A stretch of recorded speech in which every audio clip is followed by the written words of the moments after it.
ಸಾಂಪ್ರದಾಯಿಕವಾಗಿ ಆಚರಿಸುವಂತಹ ಹಬ್ಬಗಳಲ್ಲಿ ಸಾಂಪ್ರದಾಯಿಕ ತಿಂಡಿಗೆ ಮೊದಲ ಆದ್ಯತೆ. ಅದು ಆರೋಗ್ಯಕರ ಮತ್ತೆ ರುಚಿಕರ ಕೂಡ. ಎಲ್ರಿಗೂ ನಮಸ್ಕಾರ. ಮನೆಯೂಟದಲ್ಲಿ ಇವತ್ತಿನ ವಿಶೇಷ ಸಾಂಪ್ರದಾಯಿಕ ಮತ್ತು ಆರೋಗ್ಯಕರ ತಿಂಡಿ. ಹಬೆಯಲ್ಲಿ ಬೇಯಿಸಿ ಮಾಡುವಂತಹ ಸಿಹಿ ಕಡುಬು ಮತ್ತೆ ಉದ್ದಿನ ಕಡುಬು. ಇವೆರಡು ಮಾಡೋದು ತುಂಬಾನೇ ಸುಲಭ. ಇವೆರಡು ತಿನ್ನೋದಕ್ಕೆ ಎಷ್ಟು ರುಚಿನೋ ಅಷ್ಟೇ ಆರೋಗ್ಯಕರ ಕೂಡ. ಹಾಗಿದ್ರೆ ಇದನ್ನ ಮಾಡುವಂತ ಸುಲಭ ವಿಧಾನ ಯಾವುದು? ಅದನ್ನ ನಾನ್ ನಿಮ್ಗೆ ತೋರಿಸ್ಕೊಡ್ತೀನಿ. ಮೊದಲನೇದಾಗಿ ಉದ್ದಿನ ಕಡುಬನ್ನ ಮಾಡೋದಿಕ್ಕೆ ಉದ್ದಿನ ಕಾಳನ್ನ ನೆನೆಸ್ಕೊಳ್ಬೇಕು. ನಾನಿಲ್ಲಿ 3/4 ಕಪ್ನಷ್ಟು ಉದ್ದಿನ ಕಾಳನ್ನ ತಗೊಂಡಿದ್ದೀನಿ. ಉದ್ದಿನ ಬೇಳೆ ಸಹ ಹಾಕೊಳ್ಬಹುದು. ಇದಕ್ಕೆ ನೀರ್ ಹಾಕಿ ಇದು ಸುಮಾರು 2, 3, 4 ಗಂಟೆವರೆಗೂ ಇದನ್ನ ನೆನೆಸ್ಕೊಳ್ಬಹುದು. ಸಮಯ ಇಲ್ಲ ಅಂದ್ರೆ 2 ಗಂಟೆ ನೆನೆಸ್ಕೊಂಡ್ರೆ ಸಾಕು. ಸಮಯ ಇದ್ರೆ 4 ಗಂಟೆವರೆಗೂ ಇದನ್ನ ನೆನೆಸ್ಕೊಳ್ಬಹುದು. ಇದ್ರ ಜೊತೆಗೆ 1/4 ಕಪ್ನಷ್ಟು ಕಡಲೆಬೇಳೆ, 2 ಚಮಚದಷ್ಟು ತೊಗರಿ ಬೇಳೆ, ಇವೆರಡನ್ನು ಸಹ ಉದ್ದಿನ ಬೇಳೆ ಜೊತೆಗೆ ನೆನೆಸ್ಕೊಳ್ತಾ ಇದ್ದೀನಿ. ಸಿಹಿ ಕಡುಬನ್ನ ಮಾಡೋದಕ್ಕೆ ಇಷ್ಟೇ ಸಾಮಗ್ರಿ ಸಾಕು. ಅಕ್ಕಿ ಹಿಟ್ಟು, ಬೆಲ್ಲ, ತೆಂಗಿನ ತುರಿ, ಏಲಕ್ಕಿ, ಸ್ವಲ್ಪ ತುಪ್ಪ. ಈಗ ಹೂರ್ಣವನ್ನ ತಯಾರಿಸ್ಕೊಳ್ಳೋಣ.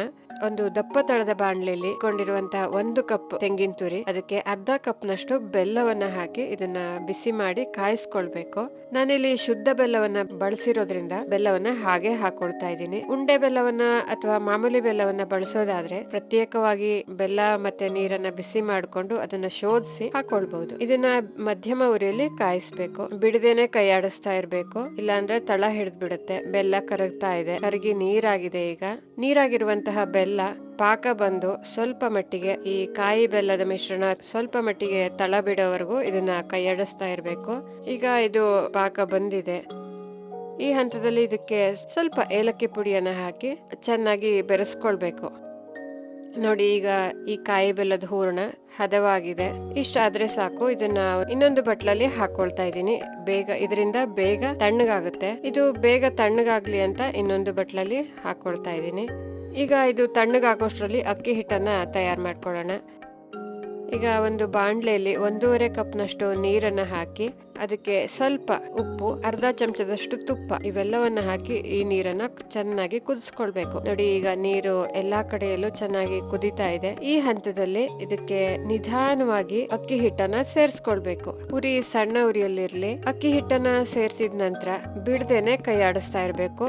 ಹಿಟ್ಟು ಗಂಟಾಗೋದಿಕ್ಕೆ ಬಿಡಬಾರ್ದು. ಹಾಗೆ ಚೆನ್ನಾಗಿ ಇದನ್ನ ಕೈ ಆಡಿಸ್ತಾ ಇರ್ಬೇಕು. ಹೀಗೆ ಒಂದು 2ರಿಂದ 3 ನಿಮಿಷ ಚೆನ್ನಾಗಿ ಕೈ ಆಡಿಸ್ಕೊಳ್ಬೇಕು. ಅದ್ರ ನಂತರ ಒಲೆಯನ್ನ ಆರಿಸಿ ಇದೊಂದು 10 ನಿಮಿಷವರೆಗೂ ಮುಚ್ಚಿಡ್ಬೇಕು. ಇದರಿಂದ ಏನಾಗುತ್ತೆ ಅಂದ್ರೆ ಆ ಹಿಟ್ಟು ಇನ್ನು ಬಿಸಿ ಇರುತ್ತಲ್ಲ, ಅದ್ರೊಳಗಡೆ ಹಬೆ ಇರುತ್ತಲ್ಲ, ಅದರಿಂದಾನೇ ಹಿಟ್ಟು ಇನ್ನಷ್ಟು ಬೇಯುತ್ತೆ, ಮೃದುವಾಗುತ್ತೆ. ನೋಡಿ, 10 ನಿಮಿಷದ ನಂತರ ಹಿಟ್ಟು ಇನ್ನಷ್ಟು ಮೃದುವಾಗಿದೆ, ಇನ್ನಷ್ಟು ಬೆಂದಿದೆ. ಈಗ ಇದನ್ನ ಇನ್ನೊಂದು ತಟ್ಟೆಗೆ ಹಾಕೊಳ್ತಾ ಇದ್ದೀನಿ. ಒಂದೊಂದು ಅಕ್ಕಿ ಹಿಟ್ಟು ಒಂದೊಂದು ಪ್ರಮಾಣದ ನೀರು ಬೇಕಾಗತ್ತೆ. ಅದನ್ನ ನೋಡ್ಕೊಂಡು ನೀರನ್ನ ಹಾಕೊಳ್ಬೇಕು. ಇದು ನಾನ್ ತಗೊಂಡಿರೋದು ಮನೆಯಲ್ಲೇ ಮಾಡಿಸಿದಂತಹ ಅಕ್ಕಿ ಹಿಟ್ಟು. ಹೊರಗಡೆಯಿಂದ ತಂದ ಅಕ್ಕಿ ಹಿಟ್ಟಿನಲ್ಲೂ ಕೂಡ ಮಾಡ್ಕೊಳ್ಬಹುದು. ಈಗ ಇದನ್ನ ಬಿಸಿ ಇರುವಾಗ್ಲೇ ಚೆನ್ನಾಗಿ ನಾದ್ಕೊಳ್ಬೇಕು. ಬಿಸಿ ಇರುವಾಗ ನಾದೋದಕ್ಕೆ ಕಷ್ಟ ಆಗುತ್ತೆ. ಅದರಿಂದ ತಣ್ಣೀರಲ್ಲಿ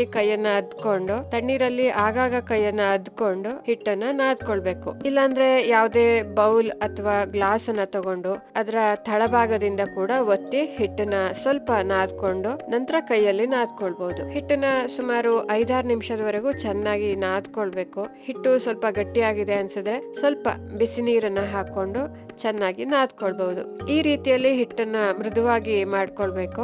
ಕಡುಬು ಒಡೆದೋಗ್ಬಾರ್ದು ಅಂದ್ರೆ ಹಿಟ್ಟನ್ನ ಚೆನ್ನಾಗಿ ನಾದ್ಕೊಳ್ಬೇಕು. ಮತ್ತೆ ಅಗತ್ಯವಾದ ನೀರನ್ನ ಹಾಕೊಂಡು ಚೆನ್ನಾಗಿ ನಾದ್ಕೊಂಡಿರ್ಬೇಕು. ಚೆನ್ನಾಗಿ ನಾದ್ಕೊಂಡ ನಂತರ ಇದಕ್ಕೊಂದು ಒದ್ದೆ ಬಟ್ಟೆ ಮುಚ್ಚಿಡ್ಬೇಕು. ಇಲ್ಲಾಂದ್ರೆ ಹಿಟ್ಟಿನ ಮೇಲ್ಭಾಗ ಒಣಗಿ ಹೋಗುತ್ತೆ. ಈಗ ಸಿಹಿ ಕಡುಬನ್ನ ಮಾಡೋ ಪೂರ್ವದಲ್ಲಿ ಇಡ್ಲಿ ಪಾತ್ರೆಯಲ್ಲಿ ಹಬೆಯಲ್ಲಿ ಬೇಯಿಸ್ಕೊಳ್ಳೋದಕ್ಕೆ ನೀರನ್ನ ಹಾಕಿ ಅದನ್ನ ಸಣ್ಣ ಉರಿಯಲ್ಲಿ ಕುದಿಯೋದಕ್ಕೆ ಇಡ್ಬೇಕು. ಇದರಿಂದ ಕಡುಬನ್ನ ಮಾಡಿದ ತಕ್ಷಣ ಬೇಗ ಬೇಯಿಸ್ಕೊಳ್ಳೋಕೆ ಇಡ್ಬಹುದು. ಈ ಹಿಟ್ಟಿನಿಂದ ಈಗ ಕಡುಬನ್ನ ಎಷ್ಟು ದೊಡ್ಡದು ಬೇಕು ಅಂತ ನೋಡ್ಕೊಂಡು ಅದಕ್ಕೆ ತಕ್ಕ ಹಾಗೆ ಉಂಡೆಯನ್ನ ತಯಾರು ಮಾಡ್ಕೊಳ್ಬೇಕು. ಹಿಟ್ಟನ್ನ ಚೆನ್ನಾಗಿ ನಾದ್ಕೊಳ್ತಾ ಉಂಡೆಯನ್ನ ಮಾಡ್ಕೊಳ್ಳೋದ್ರಿಂದ ಹಿಟ್ಟು ಇನ್ನಷ್ಟು ಮೃದುವಾಗುತ್ತೆ. ಜೊತೆಗೆ ಉಂಡೆ ಕೂಡ ಎಲ್ಲೂ ಬಿರುಕು ಬಿಡೋದಿಲ್ಲ. ಅಷ್ಟು ಚೆನ್ನಾಗಿ ಉಂಡೆಯನ್ನ ಮಾಡ್ಕೊಳ್ಬಹುದು. ಈಗ ಇದನ್ನ ಲಟ್ಸೋದಿಕ್ಕೆ ನಾನು ಬಟರ್ ಪೇಪರ್ ಅನ್ನ ತಗೊಂಡಿದ್ದೀನಿ. ಇದು ಹೊರಗಡೆ ಮಾರ್ಕೆಟ್ ಅಲ್ಲಿ ತುಂಬಾ ಸುಲಭವಾಗಿ ಸಿಗುತ್ತೆ. ಇಲ್ದಿದ್ರೆ ಬಾಳೆ ಎಲೆಯಲ್ಲೂ ಕೂಡ ಇದನ್ನ ತಟ್ಕೊಳ್ಬಹುದು, ಲಟ್ಟಿಸ್ಕೊಳ್ಬಹುದು. ಬಟರ್ ಪೇಪರ್ಗೆ ಸ್ವಲ್ಪ ತುಪ್ಪವನ್ನ ಸವರಿ ಅದ್ರ ಮೇಲೆ ಕೈಯಲ್ಲಿ ಸ್ವಲ್ಪ ತಟ್ಕೊಳ್ತಾ ಇದ್ದೀನಿ. ಇದ್ರ ನಂತರದಲ್ಲಿ ಲೊಟ್ಟಣಿಗೆಗೆ ಸ್ವಲ್ಪ ತುಪ್ಪವನ್ನ ಸವರ್ಕೊಂಡು ಹಾಗೆ ಲಟ್ಸ್ಕೊಳ್ತಾ ಇದ್ದೀನಿ. ಹೀಗೆ ಲಟ್ಸೋ ಬದಲು ಇದನ್ನ ಹಪ್ಪಳ ಒತ್ತುತ್ತೀವಲ್ಲ ಅದ್ರಲ್ಲೂ ಕೂಡ ನಾವು ಒತ್ಕೊಳ್ಬಹುದು. ಉಂಡೆಯ ಮೇಲ್ಗಡೆ ಒಂದು ತಟ್ಟೆಯನ್ನ ಇಟ್ಟು ಅದರಿಂದ ಕೂಡ ಒತ್ಕೊಳ್ಬಹುದು. ಆದ್ರೆ ತಟ್ಟೆಯನ್ನ ಇಟ್ಟು ಒತ್ತಿದಾಗ ಸ್ವಲ್ಪ ದಪ್ಪ ಇರುತ್ತೆ, ಅದನ್ನ ಸ್ವಲ್ಪ ಲಟ್ಸ್ಕೊಂಡು ಮಾಡ್ಕೊಳ್ಬೇಕಾಗತ್ತೆ. ನೋಡಿ, ನಾನು ಇದನ್ನ ಇಷ್ಟು ದೊಡ್ಡದಾಗಿ ಲಟ್ಸ್ಕೊಂಡಿದೀನಿ. ತೀರಾ ದಪ್ಪನೂ ಅಲ್ಲ, ತೀರಾ ತೆಳ್ಳಗೂ ಅಲ್ಲ, ಆ ರೀತಿಯಲ್ಲಿ ಇದನ್ನ ಲಟ್ಸ್ಕೊಳ್ಬೇಕು. ಈಗ ಹೂರ್ಣವನ್ನ ತುಂಬಿಸುವಾಗ ಒಂದ್ಸಲ ಹಾಕಿ ಅದ್ರೊಳಗಡೆ ಎಷ್ಟು ಹೂರ್ಣ ಹಿಡಿಯುತ್ತೆ ಅಂತ ನೋಡ್ಕೊಂಡು ಅದಕ್ಕೆ ತಕ್ಕ ಹಾಗೆ ಹೂರ್ಣವನ್ನ ಹಾಕೊಳ್ಬೇಕು. ಸಾಮಾನ್ಯವಾಗಿ 1/4 ಚಮಚದಷ್ಟು ಹೂರ್ಣ ಹಿಡಿಸುತ್ತೆ. ಹೂರ್ಣ ಹಾಕಿದ ನಂತರ ನಿಧಾನವಾಗಿ ಅದನ್ನ ಅರ್ಧಕ್ಕೆ ಮಡಚಬೇಕು.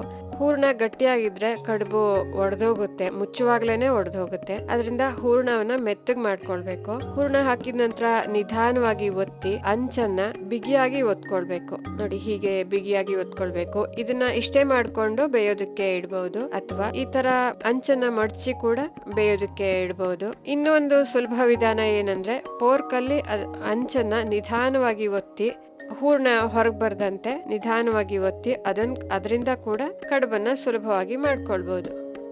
ನೋಡಿ, ಎಲ್ಲಾ ಕಡುಬು ಕೂಡ ತಯಾರಾಗಿದೆ. ಇಷ್ಟು ಕಡುಬನ್ನ ನಾನು ಮಾಡ್ಕೊಂಡಿದ್ದೀನಿ. ಈಗ ಇದನ್ನ ಹಬೆಯಲ್ಲಿ ಬೇಯಿಸ್ಕೊಳ್ಬೇಕು. ಇಡ್ಲಿ ಪಾತ್ರೆಯಲ್ಲಿ ನೀರು ಕೂಡ ಚೆನ್ನಾಗಿ ಕುದೀತಾ ಇದೆ. ಈಗ ಇದ್ರೊಳಗಡೆ ಈ ಕಡುಬನ್ನ ಇಟ್ಟು ಇದು ಸುಮಾರು 7-8 ನಿಮಿಷದವರೆಗೂ ಇದನ್ನ ಬೇಯಿಸ್ಕೊಳ್ಬೇಕು. ಇದನ್ನ ಹಬೆ ಪಾತ್ರೆ ಅಥವಾ ಸ್ಟೀಮರ್ ಅಲ್ಲಿ ಕೂಡ ಬೇಯಿಸ್ಕೊಳ್ಬಹುದು. ಇದೇ ರೀತಿಯಲ್ಲಿ ಬೇಯಿಸ್ಕೊಳ್ಬಹುದು. ಈಗ 8 ನಿಮಿಷ ಕಳೆದಿದೆ. ಕಡುಬು ಕೂಡ ಚೆನ್ನಾಗಿ ಬೆಂದಿದೆ. ತುಂಬಾ ಬಿಸಿ ಬಿಸಿ ಇದೆ ಕಡುಬು. ಈಗ ಇದನ್ನ ಇನ್ನೊಂದು 5 ನಿಮಿಷ ಬಿಟ್ಟು ತುಪ್ಪದ ಜೊತೆಗೆ ಬಡಿಸ್ಬಹುದು. ನೋಡಿ, ಕಡುಬು ಒಡೆದಿಲ್ಲ, ಚೆನ್ನಾಗಿ ಬಂದಿದೆ. ಬಿಸಿ ಬಿಸಿ ಇರುವಾಗ್ಲೇ ಕಡುಬಿಗೆ ತುಪ್ಪ ಹಾಕೊಂಡು ತಿನ್ನೋದಕ್ಕೆ ತುಂಬಾನೇ ಚೆನ್ನಾಗಿರುತ್ತೆ. ಸಿಹಿ ಕಡುಬು ಆಯ್ತು. ಈಗ ಖಾರದ ಕಡುಬು ಮಾಡೋದಿಕ್ಕೆ ಬೇಳೆಗಳನ್ನ ನೆನೆಸ್ಕೊಂಡಿದ್ದೆ. ಬೇಳೆಗಳು ತುಂಬಾನೇ ಚೆನ್ನಾಗಿ ನೆಂದಿದೆ. ನಾನು ಇದನ್ನ 4 ಗಂಟೆ ನೆನೆಸ್ಕೊಂಡಿದೀನಿ. ಚೆನ್ನಾಗಿ ನೆಂದಿದೆ. ಬೇಳೆಗಳನ್ನ ನಾನು ತೊಳೆದು ನೆನೆಸ್ಕೊಂಡಿಲ್ಲ. ಈಗ ಇದನ್ನ ತೊಳೆದು ನೀರನ್ನ ಸಂಪೂರ್ಣವಾಗಿ ಬಸಿದ್ಕೊಳ್ತೀನಿ. ನೀವು ಬೇಳೆಗಳನ್ನ ತೊಳೆದು ನೆನೆಸೋದಾದ್ರೆ ಹಾಗೆ ಮಾಡ್ಬಹುದು. ನೋಡಿ, ಉದ್ದಿನ ಕಾಳಲ್ಲಿ ಸಂಪೂರ್ಣವಾಗಿ ನೀರನ್ನ ತೆಗೆದ್ಬಿಟ್ಟಿದೀನಿ. ಈಗ ಈ ಉದ್ದಿನ ಕಾಳನ್ನ ಮಿಕ್ಸಿ ಜಾರಲ್ಲಿ ಹಾಕಿ ನುಣ್ಣಗೆ ರುಬ್ಕೊಳ್ಬೇಕು. ರುಬ್ಬುವಾಗ ಅತ್ಯಂತ ಕಡಿಮೆ ನೀರು ಅಥವಾ ನೀರ್ ಹಾಕದೇನೆ ರುಬ್ಕೊಳ್ಬೇಕು.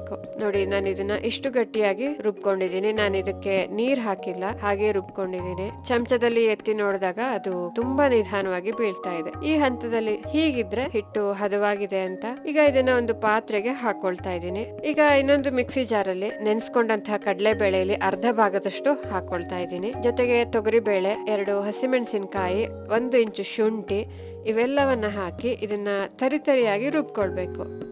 ಈಗ ಇದನ್ನ ರುಬ್ಕೊಂಡಿದೀನಿ. ಇದನ್ನ ಈ ಉದ್ದಿನ ಹಿಟ್ಟಿಗೆ ಹಾಕೊಳ್ತಾ ಇದ್ದೀನಿ. ಇದ್ರ ಜೊತೆಗೆ ಇಟ್ಕೊಂಡಂತಹ ಕಡಲೆಬೇಳೆಯನ್ನು ಕೂಡ ಹಾಕೊಳ್ತಾ ಇದ್ದೀನಿ. ಜೊತೆಯಲ್ಲಿ 2 ಚಮಚದಷ್ಟು ಇಡ್ಲಿ ರವೆ, ಇದನ್ನು ಕೂಡ ಅರ್ಧ ಗಂಟೆಗಳ ಕಾಲ ನೆನೆಸಿ ಹಾಕೊಳ್ತಾ ಇದ್ದೀನಿ. ಬೇಕಿದ್ದಲ್ಲಿ 2 ಚಮಚದಷ್ಟು ಅಕ್ಕಿಯನ್ನ ಬೇಳೆಗಳು ನೆನೆಸುವಾಗಲೇ ನೆನೆಸಿ ಉದ್ದಿನ ಬೇಳೆ ಜೊತೆಗೆ ರುಬ್ಬಿ ಹಾಕೊಳ್ಬಹುದು. ಸ್ವಲ್ಪ ಸಣ್ಣದಾಗಿ ಹೆಚ್ಚಿದ ಕೊತ್ತಂಬರಿ ಸೊಪ್ಪು, ಸ್ವಲ್ಪ ಕಾಯಿ ತುರಿ, ರುಚಿಗೆ ತಕ್ಕಷ್ಟು ಉಪ್ಪು, ಇವೆಲ್ಲವನ್ನ ಹಾಕಿ ಇದನ್ನ ಚೆನ್ನಾಗಿ ಕಲ್ಸ್ಕೊಳ್ಬೇಕು. ಎಲ್ಲವೂ ಕೂಡ ಒಂದಕ್ಕೊಂದು ಬೆರೆತ್ಕೊಳ್ಳೋ ಹಾಗೆ ಚೆನ್ನಾಗಿ ಇದನ್ನ ಕಲ್ಸ್ಕೊಂಡ ನಂತರ ಇದು ಈ ಹದದಲ್ಲಿ ಇರುತ್ತೆ. ನಿಧಾನವಾಗಿ ಬೀಳ್ಬೇಕು. ಈ ಹದದಲ್ಲಿದ್ರೆ ಇದು ಸರಿಯಾಗಿದೆ ಅಂತ. ಹಿಟ್ಟು ತುಂಬಾ ನೀರಾದ್ರೆ ಹೂರ್ಣದ ರೀತಿಯಲ್ಲಿ ತುಂಬಿಸೋದಕ್ಕೆ ತುಂಬಾನೇ ಕಷ್ಟ ಆಗುತ್ತೆ.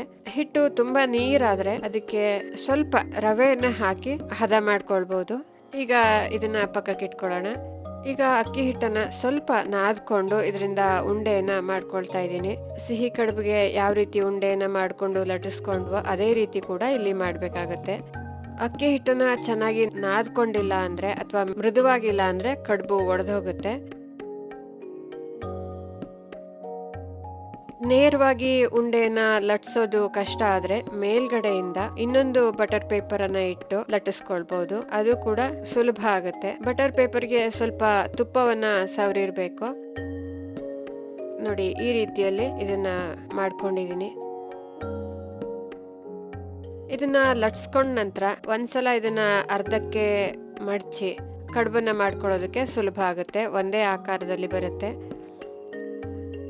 ಈಗ ಇದಕ್ಕೆ ಅರ್ಧದಿಂದ 3/4 ಚಮಚದಷ್ಟು ಒಳಗಡೆ ಈ ಉದ್ದಿನ ಹಿಟ್ಟನ್ನ ತುಂಬಿಸಿದ್ರೆ ಸಾಕು. ಯಾಕಂದ್ರೆ ತುಂಬಾ ದೊಡ್ಡದಾಗಿ ಕಡುಬನ್ನ ನಾನಿಲ್ಲಿ ಮಾಡಿಲ್ಲ.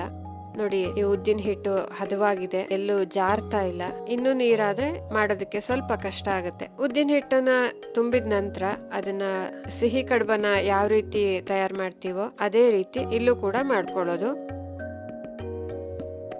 ಮಾಡ್ಕೊಂಡು ಇದನ್ನ ಹಬೆಯಲ್ಲಿಟ್ಟು ಸುಮಾರು 10ರಿಂದ 12 ನಿಮಿಷ ಇದನ್ನ ಹಬೆಯಲ್ಲಿ ಬೇಯಿಸ್ಕೊಳ್ಬೇಕು. 12 ನಿಮಿಷದ ನಂತರ ಒಲೆಯನ್ನ ಆರಿಸಿ ಇನ್ನೊಂದು 2-3 ನಿಮಿಷದ ನಂತರ ಮುಚ್ಚಳ ತೆಗೆದು ನೋಡಿದ್ರೆ ಹದವಾಗಿ ಬೆಂದಿರುತ್ತೆ.